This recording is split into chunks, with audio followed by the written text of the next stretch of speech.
Hey guys, today we're going to fix the overexposure issue with the camera on the Qidi Fast. You know how the light shines on the front of the bed?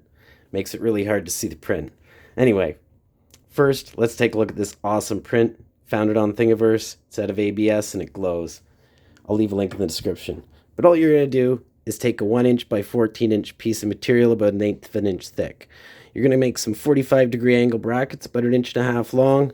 Bond them on with some super glue and activator. It'll take seconds.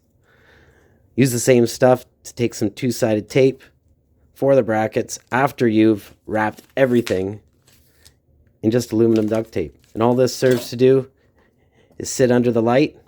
You mount it just above the door. There's a perfect space for it. It directs the light across the bed instead of directly on it. Your parts are lit up.